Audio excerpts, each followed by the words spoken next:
अभी जो बिहार को बजट मिला है, एक रूटीन एलोकेशन के अलावा भी 58,000 करोड़ से ज़्यादा का आवंटन मिला है। फिलहाल जो मेरी प्रायोरिटीज़ में है, मेरा प्रायोरिटीज़ में जो है वो झाझा से बटिया रेल लाइन है, उसमें फाइनेंशियल एलोकेशन कराना रहेगा। इसके अलावा बरनार जलाशय प्रोजेक्ट जो इतनी दिनों से रुका हुआ है, उस पे काम आगे बढ़ाने का रहेगा। ये दो मेरे बिल्कुल प्रायोरिटी में होंगे। इसके अलावा जो भी मेरे संज्ञान में लाया जाएगा, क्योंकि अगला बजट, ये बजट सिर्फ मात्र 6 महीने के लिए है, जो अगला बजट आएगा मेरा पूरा प्रयास रहेगा कि जमुई लोकसभा को भी कुछ अच्छे प्रोजेक्ट, बड़े प्रोजेक्ट यहाँ पे लाए जाएं।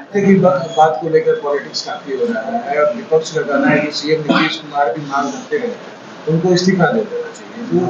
तो इसको आप कैसे नहीं, इस्तीफा क्यों दे देना चाहिए? देखिए, हम लोग भी मांग कर रहे हैं कि बिहार को विशेष राज्य का दर्जा मिलना चाहिए, लेकिन जो लोग ये बात बोल रहे हैं कि नीतीश कुमार जी को इस्तीफा दे देना चाहिए, उन्हीं लोगों से पूछना चाहिए कि कांग्रेस के वक्त जब ये नीति आयोग के बजाय प्लानिंग कमीशन हुआ करता था, तो कांग्रेस पार्टी ने ही इसमें ऐसे प्रावधान डलवाए थे जिसके कारण से बिहार को विशेष राज्य का दर्जा नहीं मिल सकता है। ऐसे में जब तक विशेष राज्य का दर्जा ना मिल जाए, तब तक बिहार को विकसित राज्यों की श्रेणी में लाने के लिए, अगड़े राज्यों की श्रेणी में लाने के लिए अगर विशेष पैकेज के तौर पे अगर आवंटन मिलता है तो ये सराहनीय कदम है। और हमारी सरकार से तो ये मांग रहेगी, माननीय प्रधानमंत्री से भी मांग रहेगी कि आगे आने वाले बजट में भी बिहार को इसी तरह से विशेष ध्यान रख करके एक विशेष पैकेज हमेशा दिया जाए, ताकि बिहार भी भारत देश की अगड़ी राज्यों के साथ खड़े होकर के माननीय प्रधानमंत्री नरेंद्र मोदी जी के विकसित भारत के लक्ष्य को अगले राज्यों के साथ खड़े होकर के उसमें अपना प्रॉपर योगदान, पूरा योगदान दे सके। बजट में सच है, उसमें बता रहे हैं कि बहुत सारी योजनाएं बिहार को मिली, विपक्ष कह रहा है झुंझुना पकड़ा दिया गया है। सबसे पहले विपक्ष तय कर ले कि उसको बोलना क्या है। उसको ये झुंझुना बोलना है जो बिहार का आवंटन मिला है, या फिर उसको ये बोलना है कि बिहार को ज्यादा मिला है।